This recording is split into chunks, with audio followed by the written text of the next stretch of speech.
Good. Well, welcome everybody. I'm super excited for our guest today who has, 20 years of leadership and sales and consultative experience in the beauty and salon industry, and she's currently, her newest role is she's director of marketing and enrollment for Paul Mitchell Advanced Education. We are just so excited to spend the next hour with somebody who has a wealth of knowledge, and she's all about data. She's data driven. She's very logical. And I'm just super excited that you're here with us, Stephanie. So welcome, Stephanie. Melvin. No, thank you. Thanks for having me. I'm so excited to be here with you guys. Obviously, two of my greatest mentors. So this is an honor for me. Thank you. Awesome.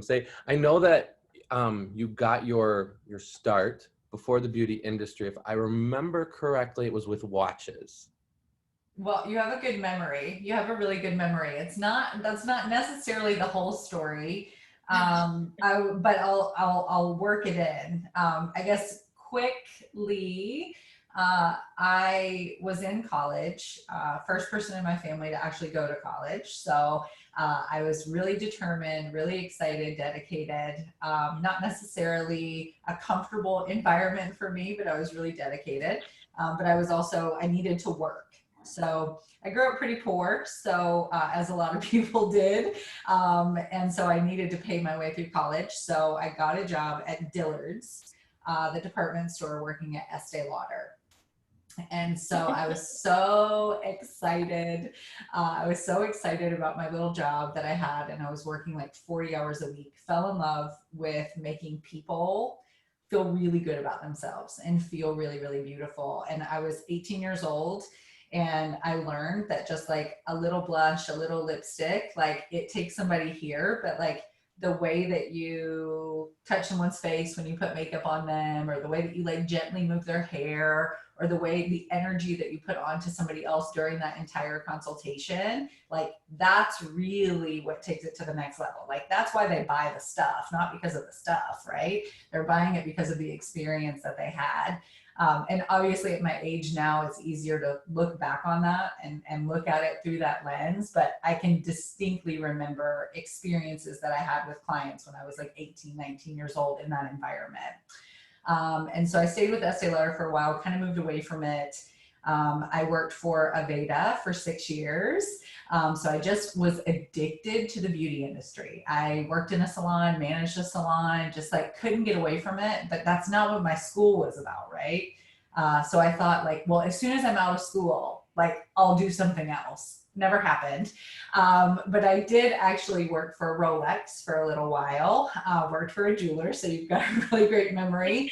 And what I learned through that experience is that, you're selling a $20,000 timepiece, not something that I could afford, but it didn't matter. Like maybe it wasn't for me, but it was for that person. And it was a very personal purchase.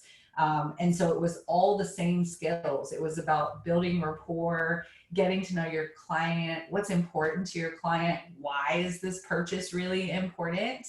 Because they could buy it from me or they could buy it from somebody else. But I wanted the commission, so I got really, really good at people skills, right?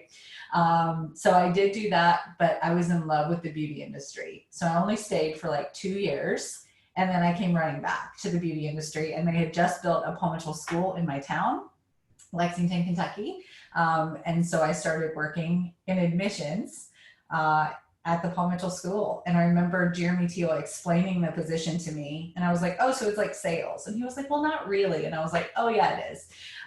So I took the job and here I am today. So kind of long story short, but it's just been a mad love affair with the beauty industry for a really, really long time.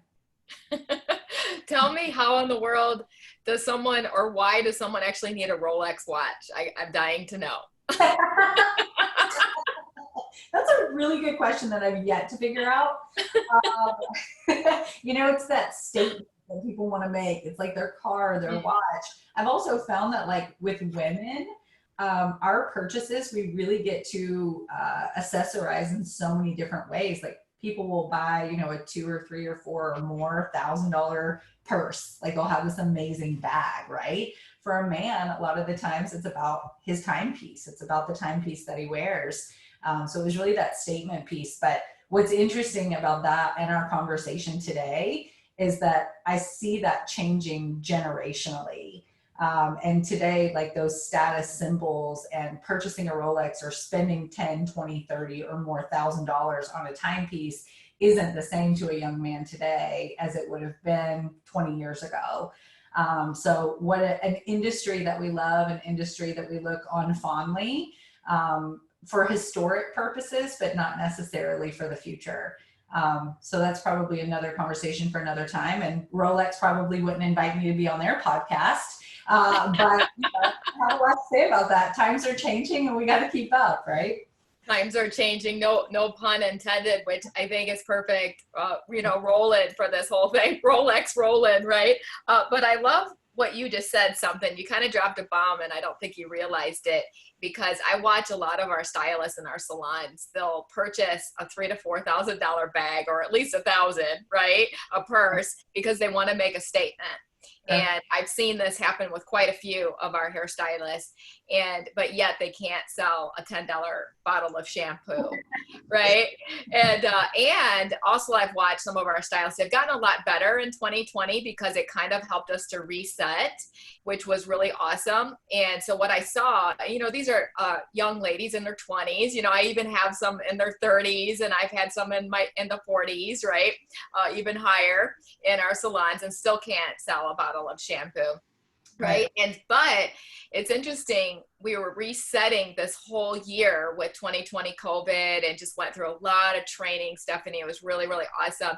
And we noticed now they're actually charging what they're worth. And we've seen a shift in the service dollars. We're starting to see a shift in sales and retail. We actually had a very interesting conversation with one of our partners, and she said, it's ridiculous. I can sell Peloton bikes to people. I've been talking them into buying these, $2,300 purchases, whatever they are. I can't remember the exact amount, but yet I can't sell a bottle of shampoo. Now, all of a sudden, her retail sales have gone way up because it was like a wake-up call for her. So talk a little bit about that, Stephanie, and what's your advice to hairstylists? That's really interesting because as you were saying that, I looked at it through a few different lenses. One of them is, I guess, the lack of sales skills and the lack of confidence. And kind of going back to what I was saying was that I couldn't afford a Rolex watch. Like I said, I grew up really poor. I lived in the trailer park in Eastern Kentucky. Not everyone's story, but that was the only world that I knew. And so stepping into this world where people could afford $20,000 watches, how do you even get there? I don't have to understand you. I don't have to understand where you got your money or how you spend your money to understand that you're a human and that you like nice things. And so being able to meet on a really human level. So even though I can't afford the $20,000 purchase, and, like you said, Tina, what would make somebody want to spend that kind of money? There's a lot of different reasons that make people want to spend that kind of money. But understanding that I don't have to know what it's like to spend $20,000 on a timepiece to understand that it's valuable to you and that it means something to you, and that when I show this to you, your face lights up in a whole new way. Like there's things like that are for me. It just doesn't happen to be a watch, right? And so I think with especially a lot of young stylists today, which I can really speak to because we work with 15,000 of them every day, right? It's really intimidating to buy a 20 or 30, like when you get into the bigger sizes of shampoo, or even just a $15 bottle of shampoo, because they can't necessarily afford that.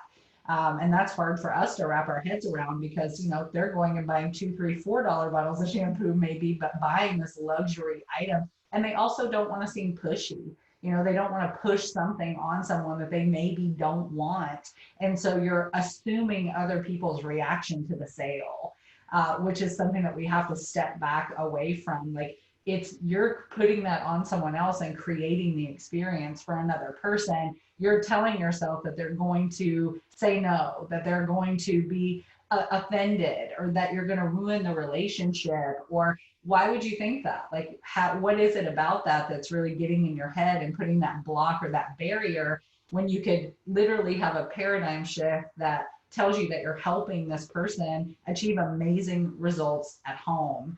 And it's really, really hard to get that to them, but those sales skills are really what they lack, and the confidence. So I look at it through a few different lenses, and I think that salon leaders, salon owners have a responsibility to continue that sales education. And so often we rely heavily on the distributor, we rely heavily on the rep to come in and not only teach about the product, but teach them how to sell it, when really it needs to be an every single day conversation in the school, not just the goal, or the school or the salon, not just the goal on the board, that says, oh, you haven't hit your numbers. How are you really helping them get there? And I think that the psychology of the sale is where we start. Yeah. So let's talk about that. Let's talk about what are we missing as salon owners, as salon leaders, because this podcast, this webinar series that we do, Sean and I, is for salon leaders. And so let's talk about your list of what are we missing as leaders that we need to do. And I love the fact that you said it's our responsibility. Sean and I have always said, if we're not hitting our retail to service, it's our fault. So what do we need to do differently? And so we kind of shifted some things and some education, and Sean has taken on our 7-minute target meetings. And so he is meeting with every single one of our salon leaders, which has been awesome, every single week, going over their numbers. Again, I love that you said you're data driven. So is Sean. He's all about the numbers, and the numbers, tell the story. And so it's been really, really fun to be able to watch, the shift in our salons because of Sean, giving it, time and attention, and building relationships with each of them, and kind of showing them how to have these 7-minute target meetings with the rest of their team. So give your list of what do you think salon owners are missing, because we keep coaching them and talking with them, and they're angry at their stylists. It's just like this anger issue going on. It's so funny because as you're saying these things, I have questions for you. Like, I want to interview you back. I want to look like, I have all of these questions, and so I guess I would want to understand a little bit more about what that 7-minute meeting really looks like. Absolutely. So are we good? We froze you a little bit there for a second. So yeah, we're good now. Okay. So yeah, I think I want to understand a little more about what that 7-minute meeting really looks like, but taking the industry out of it, taking sales out of it, taking all of it, going back to just human psychology and communication, is the base of all things. You can strip everything away, but at the end of the day, we're humans. And so let's focus on that piece of it. And I think every single stylist, like, we can put them in this formatted 7-minute meeting, where you're going over their numbers and you're going over whether they achieve them or not. But the variables that impact whether they've achieved them or not are different for every single person. And so as a leader, it's so important for you to know your people more so than for them to know you, right? So knowing your people and knowing what their motivators really are. So that 7-minute meeting would be different for every single person, based on their motivators. And, some of them, it's going to be money. The currency in which we currently trade is not money, it's time, right? And especially in this post-COVID or currently COVID era, where we all need this flexibility. And then, the other piece of it is growth. And for every single person, like, what is your path? What are you focused on? What do you want to achieve? And are those 7-minute meetings, or the meetings that you're having to review their analytics, and those meetings that you're having to review whether they hit their goals or didn't hit their goals? What is it all for? Is it for them to keep their job? Like, going back to old Stephen Covey, but begin with the end in mind. What are we trying to achieve through these meetings as well? That's amazing.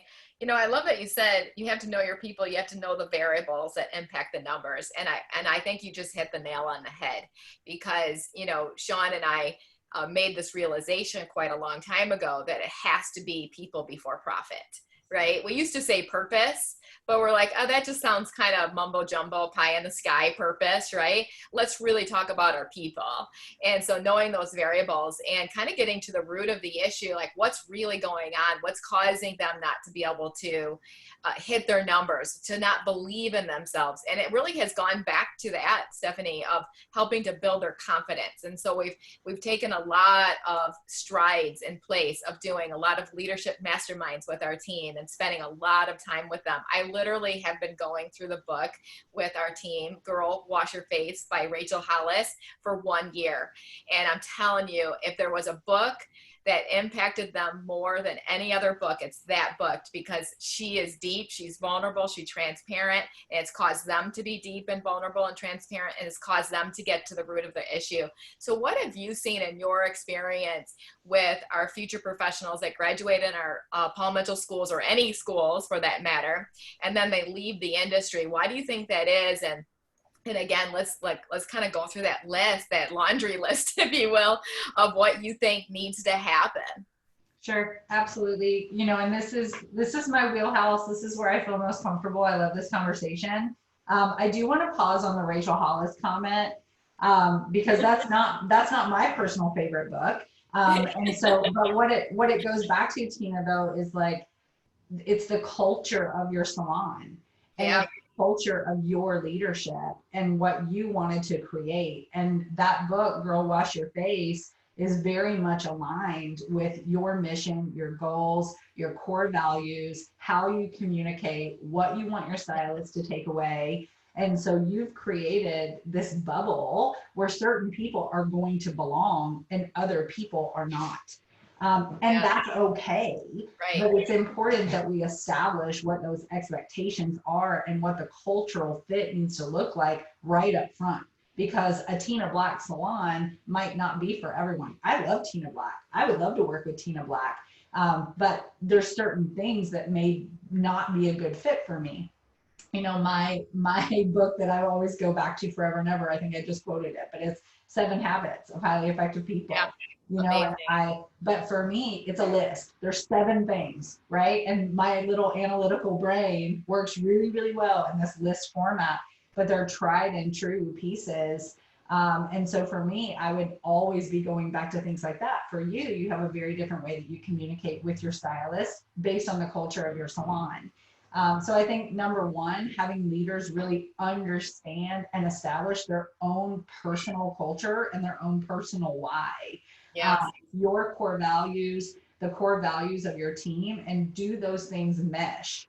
And number one, applauding it when it does. Number two, knowing that it's okay if it doesn't. That doesn't make us right and them wrong. It just means that this isn't going to be a sustainable fit for our business. We love you and we wish you nothing but the best, but we know that there's other opportunities out there that are probably going to be a better fit for you. But instead, we constantly try and fit that square peg into that round hole all the time, because you see their potential and who they could be and what they could add to your business, and you want all of that.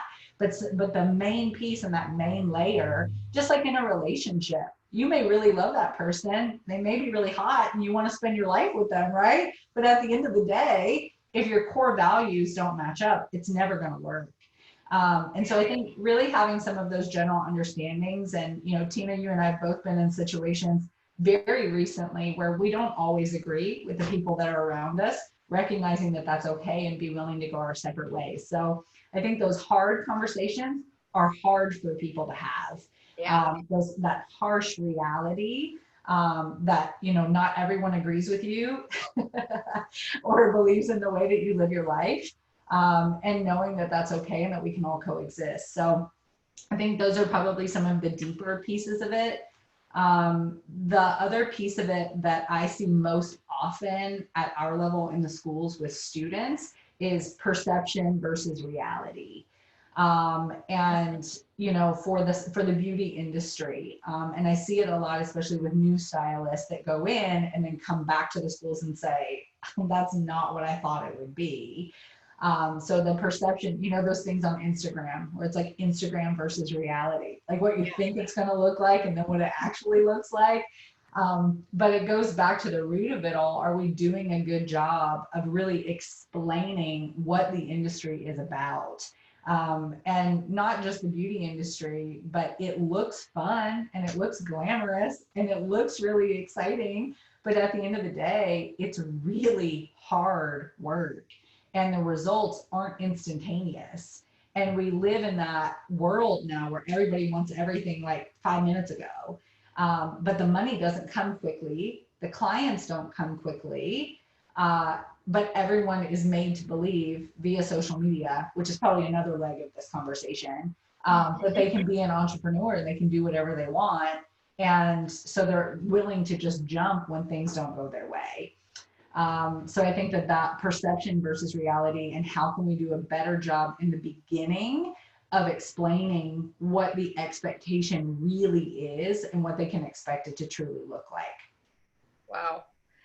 Yeah, you just dropped some really, really great stuff. I want to stay on this perception versus reality just for a moment. Sure. And then I want to go backward to the why, because I think it goes right back to foundation, which is, Sure. everything is going to crumble if the foundation isn't sturdy. And we wonder why, right? Right. But I love that you said that, because one of the very first things that we do, and something we've gotten better at, Stephanie, is in the very first 3 months, we're getting better at onboarding and really describing expectations. And our leaders are getting better at having hard conversations. Are we there yet? No. Are we getting there? I hope so. It's one person at a time. And again, be clear, be clear, be clear. Are we giving those solid expectations, same as in the schools, right? So kind of goes back to that onboarding. What does that look like? And are we doing that? And I love that you said that, explaining expectations. So talk to the salon leader right now, because we do an actual program called the 4 unrealistic expectations that a hairstylist has. And so my daughter wrote that based on Jeff Swainer's interview with John Paul DeJoria, and we kind of added to it, put the little Tina and Brianna twist to it as well, if you will. And we go through this with a fine tooth comb, like no pun intended, with our hairstylists, over and over and over again. What recommendations would you give salon leaders to really be clear about the expectations? Sure. That's a really great question. And I think number one, the salon owner understanding their own expectations. And, I say that because we see it more often than not, that their motivator or their goal, that they project it onto all of their employees. They're motivated by money, so they expect that all of their employees are motivated by money. That's not necessarily true. But going back to onboarding, Tina, really being able to clearly explain the culture of your business, to clearly explain how you'll be held accountable to the goals and what those goals are. And then to clearly understand what the goals and objectives of your employee really is, or really are. So, the industry itself is more competitive than ever. And, when it comes to the salons, I think we're in a really interesting time where there's those salons that have operated maybe generationally, right? They've been around for a really long time, or older salon owners that have done a really great job and maintained a really great business for a long time. That day is no longer. Things have changed, and it's a digital era where, not only are your talents and your skills, you could be the best hairdresser in the world, right? But if you don't have the emotional intelligence, if you don't have the marketing prowess to be successful in the industry, you won't make it today. And so understanding generationally, things are very, very different. The digital era versus the non-digital era makes the industry very different. But setting those expectations for your stylist early on, and we could go into a checklist of what those things are, but your expectations, not only for sales, but your expectations for how they adapt to the culture of your salon and the role that they'll play on the team. Every single player on a team has a job, right? So we're not just trying to hire 10 of the same people. Like, this is your unique role, and holding them accountable to that specific position. Yeah. I love that you said that. And, I want to go back to, describing your culture, because I think most leaders do not spend enough time on this, Stephanie. It took me a long time to figure out what my culture was going to be. And the first time that I ran a salon, that was my mistake that I made. And that's why I had a salon walkout. And then the second time we had a salon walkout, we didn't have a written down culture. And then as soon as they walked out, Brianna and I said, you know what, let's develop a really strong culture that's true to us. And then we can bring on people that, fit that culture, just like you said. And so I love that. And so with that foundation that's happening, and so, like, let's say that somebody says they're motivated by money. Okay. Sure. But what I do, Stephanie, is I always challenge them to that, because here's the deal. I don't think it's money. I think it's something that money provides for you. So let's get to the true root of what does money truly provide. Maybe it's helping to provide a better life. I've heard of people say they want to buy a home for their mom. And so they're like, you know what? It's family. It's family first. And so that's what, my culture truly is. So help people find their culture. How do they find their core values? What do you do to walk people through that? I know you've been a consultant as well. Sure, absolutely. And it's the foundation. So this is probably the most important exercise. And Tina, you just explained it so beautifully, between how one version of your business started without it and what happened, and the next version of your business started with it, and look at where you are today, right? But establishing who you are, and not necessarily who the people around you that may be influencing you are. And that's hard. People to be really introspective, and for people, honestly, to be that self-aware. I think that the vast majority of people, that's what's wrong. Like we lack self-awareness, right? But to be honest with yourself. I honor and value you, Tina, and you and I are very different in a lot of ways. And the way that I would describe the culture of my business is going to be different than yours. Now, I could write down everything that you've done and try and mimic your business, because I know it's successful, but it wouldn't work for me. And so really taking the time to step back and look at, what are your influencers? What motivates you every day? When you think about the best place you've ever worked, what was it about that place that made you want to be there?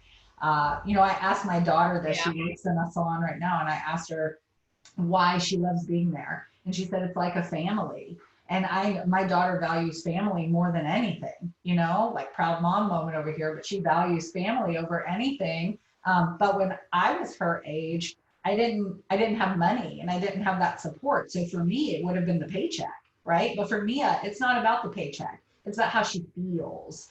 But making sure that what you are creating for everyone, that the expectation is clearly communicated. Again, I feel like there's like a checklist for that.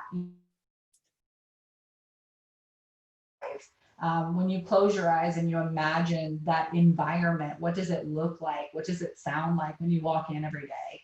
And so I think if people can really pause, kind of tune out the noise and get really honest with themselves, putting pen to paper, I think they would see some really powerful things come out of themselves. That's so cool. That is one of our core values, is being self-aware too. And we call it self-smart. And I love that you said that, because it's like really knowing your strengths and weaknesses. And so that is one of our core values, because we want to be able to have permission to help you find your strengths. We want to have permission to help you find your weaknesses, to work on those. And so, but we can't do that unless we first get permission first, right? And so I love that you talked about that. And I love that you're talking about emotional intelligence, because I think that's kind of like one of those words we kind of just throw out there, right? And so we've talked about, Brianna, my daughter, and I, about one of the unrealistic expectations is emotional intelligence. And so we really dive deep into that. So, and I know you talk a lot about emotional intelligence too, because it's kind of like one of those buzzwords, so to speak, right? Can you break that down a little bit more? Because I think a lot of salon leaders really shy away from this, because maybe fear of digging into the root of maybe some trauma in their own life that they've had that they've never dealt with. And I love that you talked about that, because I think the bottom line is whatever you don't work on in your past, you're going to act out eventually. And so you have to really get deep and get raw. And I've watched a lot of business owners that are super, super successful because they are more transparent, they are more authentic. And I think that's what your daughter's talking about. She wants to be around authentic people, which makes it feel like family, because guess what we are? We're raw with each other and our families, right? And Sure. so let's get real with each other, right? Sure. So talk a little bit more about that, Stephanie. Sure, absolutely. I think I spent a lot of my life focused on being intelligent, just IQ, because it was something that I could control. There were a lot of things in my childhood that I couldn't control, and my intelligence and the way that I fed myself was one thing that I could control. I read a lot. I was a really, really introverted, quiet kid. Got picked on a lot, and so I would just read my books. And I got really, really, really smart. And I was so proud of that, but nobody cared because I didn't know how to tell them about it, right? I didn't know how to communicate any information to people, but I had the information in my head. So it took me a really long time to understand that connecting with people, not just spitting information out of them, right? Like I can spit something out of you, but what does that matter? Building a relationship with someone so that when you do have something to say, or you have some guidance to give, or you have some intelligence to share, right? That you have the foundation there to where it's heard. Saying something is one thing, hearing it is totally different. How it's heard is something even more different than that, right? And so it's a very multifaceted process for sure. Emotional intelligence, you're right. It is kind of a buzzword. And sometimes I compare myself to my peers, my colleagues, and I don't think I have it down pat by any stretch of the imagination. I really love people, and I'm really, really brutally honest. Now, whether that makes me emotionally intelligent or not, I don't know. But what I know is that I have everyone's best intentions at heart. And I think we all deserve to take a pause and make sure that we have that in check, especially as leaders. You know, you want to own a business, you have other people in your charge, and it's 100% up to you to make sure that they feel heard, that they feel taken care of, and that the information that you're providing to them and the leadership that you're providing to them doesn't fall on deaf ears. So yeah, I think emotional intelligence is a great way for us to communicate our actual intelligence, our IQ, right? But you've got to set the stage for it first. And that's been something I've definitely had to learn through trial and error over time and time and time and time. Also, my mom happens to be the nicest person on the planet. And so she taught me a lot. My mom never really had a formal education, so IQ wasn't her thing. But you meet my mom and you're instantly her best friend. So I do think I kind of learned from the best. She was over at my house last night, and the plumber came and he brought his wife in, right? And I'm just like in the kitchen, like not talking to anybody. And my mom's like, oh my God, hello. Like my mom was instantly their best friend. And it really kind of shook me to my core and reminded me that like, that's where I get some of the skills that I'm able to use on a daily basis, that like my mom didn't really have a lot to share, but what she did have was a lot of love for people, and she made sure that they felt comforted and heard. And you know what, Tina, like I know how fortunate I am. Not a lot of people have that growing up, and they don't have that influence or that mentor. So as much as we want mentors to teach us technical skill, and as much as we want mentors to teach us how to be smarter or how to be more efficient, we also need mentors to teach us just how to be better people, you know? So I'm grateful that I have that kind of built in. Yeah, 100%. I love this. Yeah, because EQ does truly trump IQ, period. Sure. And, I mean, look at John Paul DeJoria. You know, he just has the most incredible and emotional intelligence. And I know that's why he's so successful. And I love what you're talking about, because you said you're brutally honest. And I want to touch on that a little bit, because I do think that's a high emotional intelligence. EQ trait, if Sure. you will. But what I would flip it on its lid, and I would say that you're a people challenger, not a people pleaser. And I think one of the biggest reasons why a lot of leaders fail with their team members and why their team members leave is because people aren't feeling challenged. They aren't feeling heard. You know, like you said, feeling safe, right? You said comforted, feeling safe, feeling heard, feeling like they belong, feeling like they matter. And so they're like, I'm done. I'm out of here. I'm going to go work by myself. And I don't want to work with anybody because I've had enough of you people, you know? And so we see a rise in these salon suites. But I think it's that challenge of not being able to have the high emotional intelligence, Stephanie, and the fact that we can't have hard conversations, right? So talk to the leader right now. How can we get better at having the hard conversations? Like you said, being brutally honest. Teach us how to be a Stephanie. I don't know if you want to know that, but I'll answer it. You know, it was a really well stated question, Tina. You know, and I think getting to the point of being brutally honest, like how do you get there? And I think I've said it 100 times already today, but making sure that the trust and the foundation is built. You can't just go in like a sledgehammer at someone. They have to trust you enough to know that you have their best intentions at heart. And brutally honest doesn't mean aggressive. You know, if you were to ask somebody, like, when you hear the words brutally honest, what do you think of? And they're like, I'm scared. Like, I don't want to hear that. Sounds aggressive. You know, all of those things. That's not what it's about at all. I'm honest with you because, first of all, I've asked your permission to be honest with you. I have some things that I think will help you. Is it okay if I share them with you? Might not be exactly what you want to hear today, but I want to share it with you because I care about you. So there's an emotional piece to that, and you're laying that softer foundation to be able to give them the coaching that they need to succeed.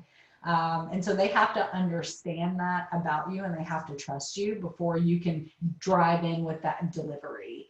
And so, you know, I know all of us on this call have had many instances of that in our life, and we will continue to. But as the salon leader that's delivering the information, it's relationship, relationship, relationship. You know, that's not going to land on them positively, and they're not going to enjoy that work environment or enjoy being in your presence, maybe after a statement that was well intentioned, if the foundation wasn't laid for it first. Yeah. And I've been talking to my salon leaders past 2-3 weeks. We've been doing the book Radical Candor. I believe it's by Susan Scott. So good. They've been getting so much incredible things out of it.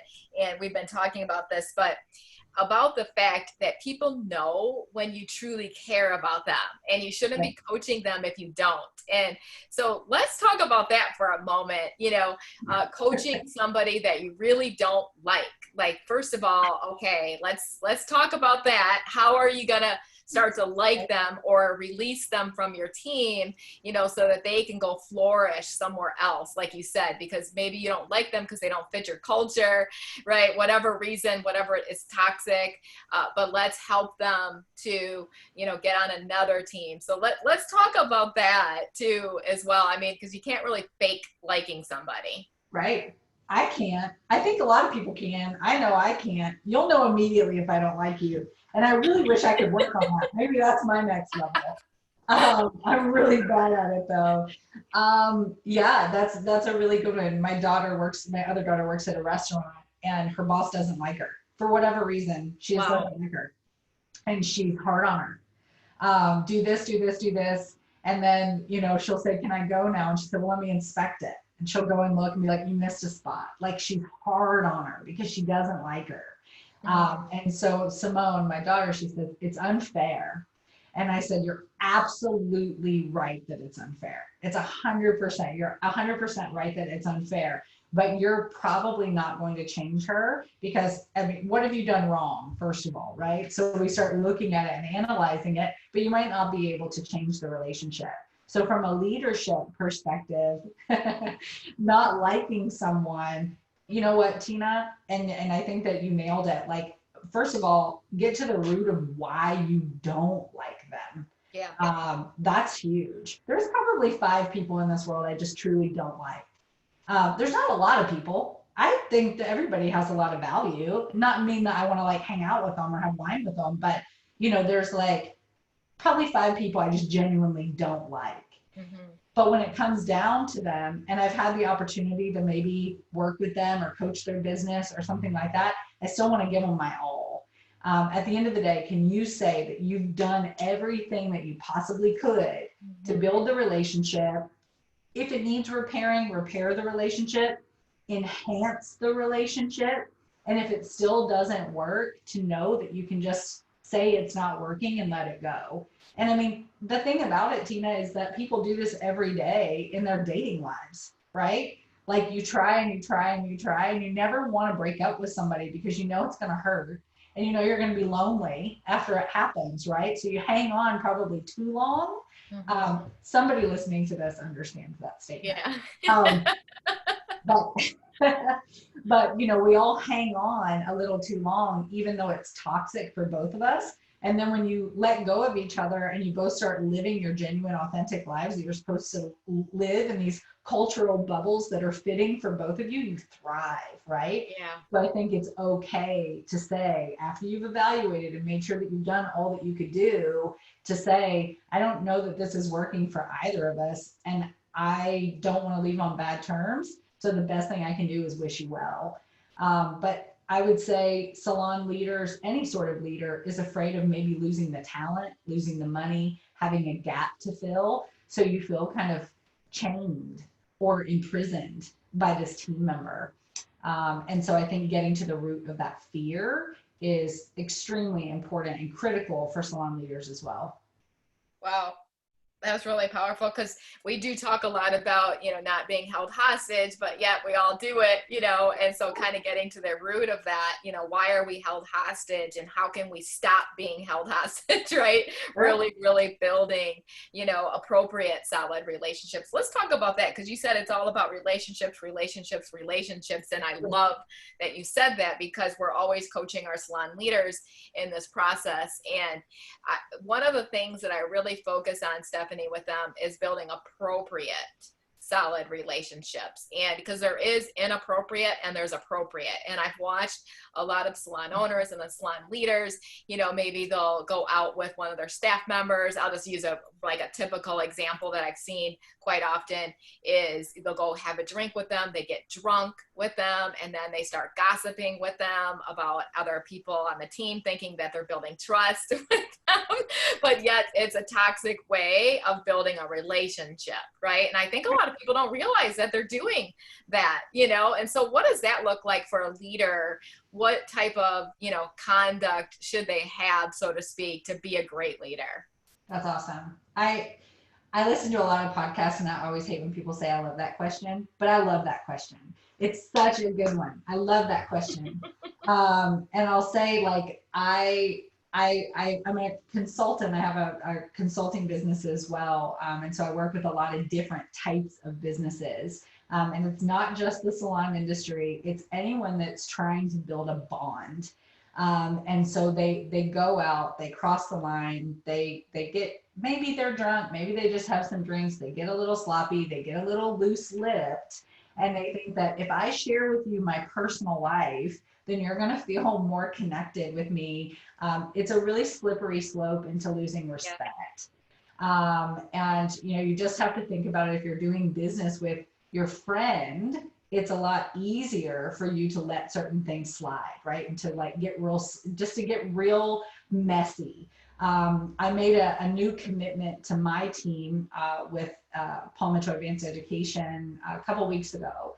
And I found that when I was doing these Zoom calls with my people, my team that I work with day in and day out, and we're just super close, they're like my sisters, right?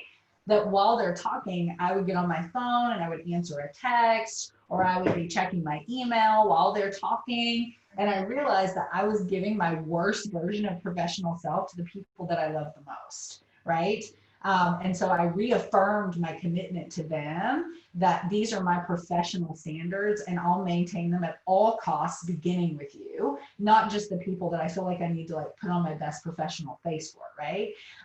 And so I made sure that I started with those people first. So I think establishing your own professional standards for yourself and for your team, and knowing that it's okay. You don't have to be my friend, but I do want you to respect me. And respect is showing that you have self-restraint, showing that you're committed to the expectations and the values and the culture that I set forth for you in our onboarding. And getting drunk and getting sloppy and crossing the line and being close personal friends and telling you all of my deepest, darkest secrets is not going to make us closer. It will ultimately drive us apart. I think that that's very, very hard for especially young people to understand with the transparency of social media today as well. And so we do spend a lot of time focused on that as well, making sure that you have a suitable and professional social media presence, not only in the pictures that you post, but the voice that you use. And so I think that now the getting too close and crossing the lines goes online as well. So just a whole new level that we have to look out for. Yeah, it's so powerful. And, I think it just goes back to, for me, it's self-awareness of just addressing constantly, Stephanie, any character flaws that I have, and always being self-aware of those, and, working through that process. And I think one of the best ways is to not share some of those character flaws with people right away until you kind of worked through them. And so that's what I've watched a lot of leaders do. They share their character flaws right there, and they lose respect from their people. And so I love that you said that. I heard actually recently on a podcast, and I think it fits well here, that you give trust, but you earn respect. And I find it really interesting that a lot of our salon leaders will say to me, they don't respect me. And it's like, okay, well, how have you earned respect? What have you done? So how can you earn, let's talk to those salon leaders right now. How can you earn respect? That's a really big question. That's a really big question, but I do think that, I don't know that I have the full answer for that, Tina. I don't know that anyone does. Right. What I know is that the foundation of that is that you have to respect yourself first. Yes. Such an important part of being a leader is, do you like who you are? Do you like, when you look in the mirror, do you feel really, really good about what not physical appearance, that's not what I mean, but like what you see and what you hear? And when you go to bed at night, do you feel really good about the decisions that you made? And most importantly, how you treated people and how you spoke to people. It's taken me 40 years, but I can say to myself that I really like myself. I think I'm nice. And like, that's it. Yes, you are. But, like, I know we love you. but it's funny because sometimes I'm like, I didn't make the best decisions today. Like maybe I didn't do that right, or I had a weird parenting moment, or like whatever. But at the end of the day, holistically, I'm a really good person. And I really love people, and I have their best interests at heart, and I'll never hurt you. And I'm kind and I care. And it feels really, really good at the end of the day to like genuinely know all of those things about yourself. And I'm honest. I don't lie I don't tell even little tiny white lies, because it gives me anxiety. Probably why. Like, Yeah. I lie to people and I start playing with my hair and freaking out. I can't do it. It's like, not like, it's part of my wiring. Like, I'm not able to do it. But with that means that I'm honest. I'm vulnerable. I'm transparent in a professional sense with a boundary.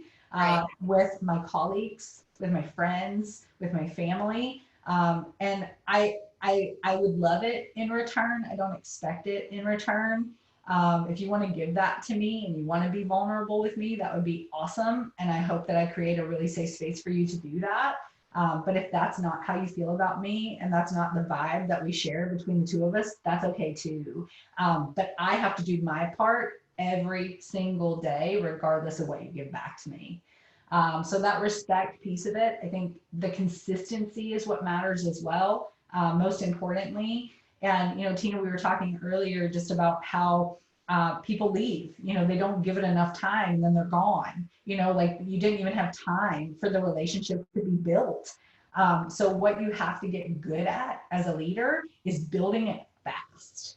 And so it takes that practice and knowing what works and what doesn't work. But from the get-go, having the conversations that make people feel comfortable and showing them repeatedly that they're safe in your presence. But it has to happen quickly. It's not something that you have 6 months or you have a year to build. You know, Tina, if you didn't feel comfortable with me, you wouldn't hire me to help your businesses or to train your teams. I don't have 6 months to build that trust with you. The first time I met you, I had to treat you kindly and show you my true colors for you to give me that opportunity. And so I think every single day is an opportunity to win someone's trust and to earn their respect.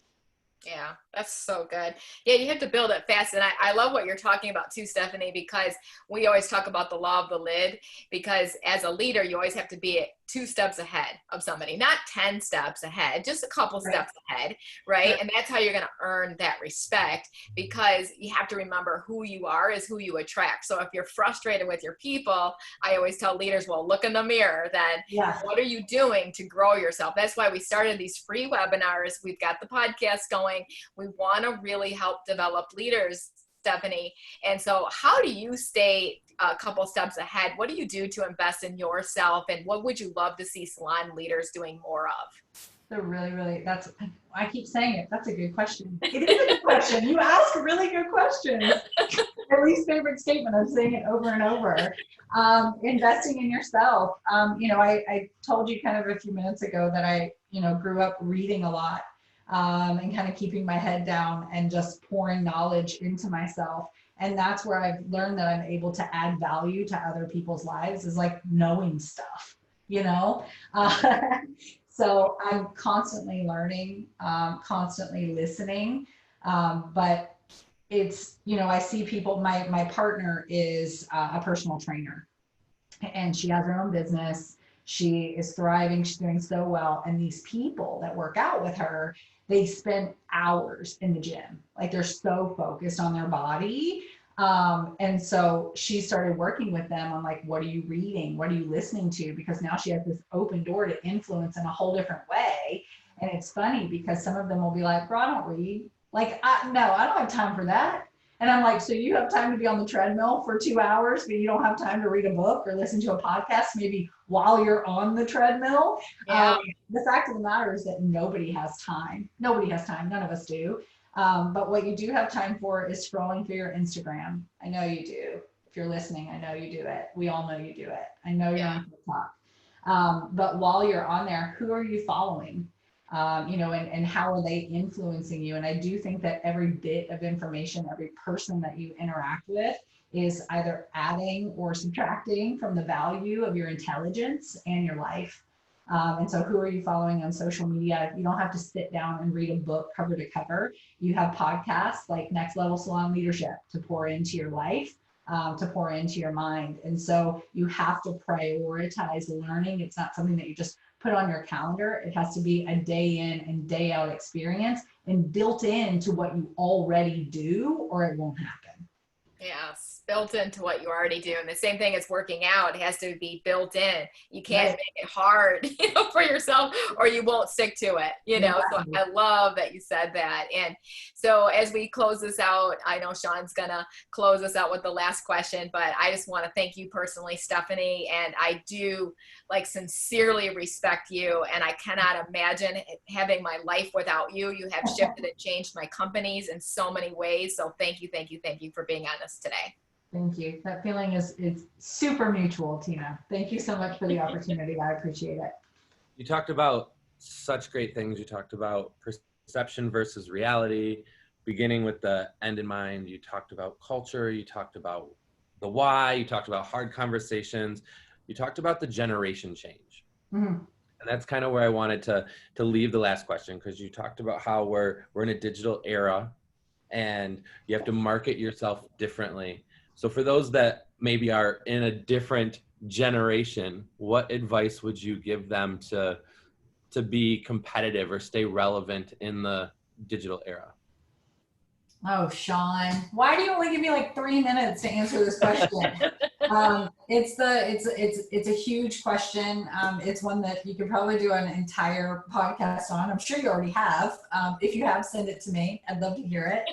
I spoke at a conference a couple of years ago, and I actually speak a lot on multi-generational teams. So, we're standing at a time in history where you have 4 generations, right, working side by side with one another in a work environment. They all have very different beliefs that were cultivated through their experiences growing up. And so they see the world through a certain lens, right? And so instead of trying to change each other and to get angry with one another, right? Having those opportunities for us to evolve and for us to learn from one another. I firmly believe that we all, like, I have so much to learn from those that came before me, and having the respect, the lack of ego, and the self-awareness to be able to take that mask off and to really listen, and vice versa. For me to learn from those that are younger than me. Watching my mom and my daughter at dinner last night, and my daughter she says things and does things from TikTok. I don't know if you're a TikToker, but she like does all the faces and says all the things. She's like, "What's up, sis?" to my mom. And my mom was like, "What?" Like, my mom had no idea what she was talking about.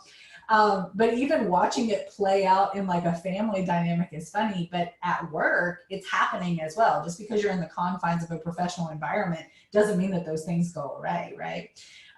And so I think we stand at a period right now, not only where we stand side by side generationally and have to be constantly reminded to respect and to learn from one another, but to also take our learnings and those things that we take from the other generations and put them into practice.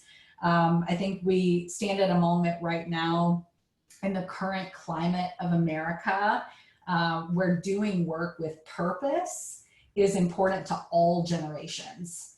And so I have like a little list on my desk where when I talk to people and I ask them, like, who are you? Truly, who are you? If you were to sit down and just write it at the top of a piece of paper, who are you? And start writing it down. Who are you? What defines you? Who are you not? That's okay too. Like, who are you not? What do you stand for?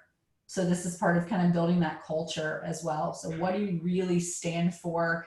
For me, my ultimate purpose, Sean, is to do everything that I possibly can while I'm alive to close the gap and the disparity, the ever pervasive disparity in the beauty industry. Nicole Cumberlander told me recently, I don't know if she said it or somebody else said it, but it'll always stick with me that she said it, that there's 2 places where segregation still exists, the salon and the church.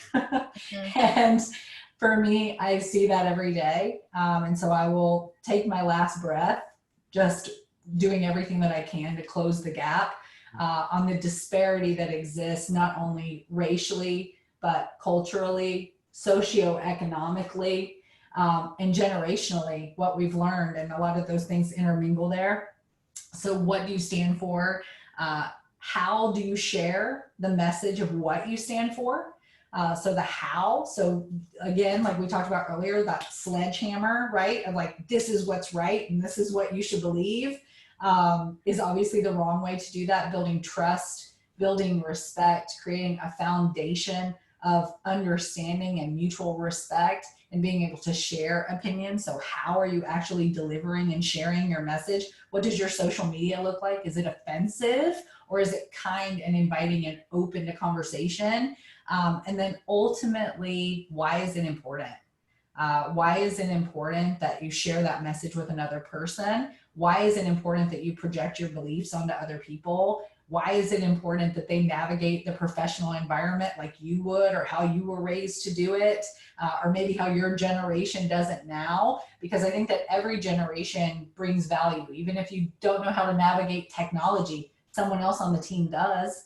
And so what do you know that they don't? So maybe we can balance each other out.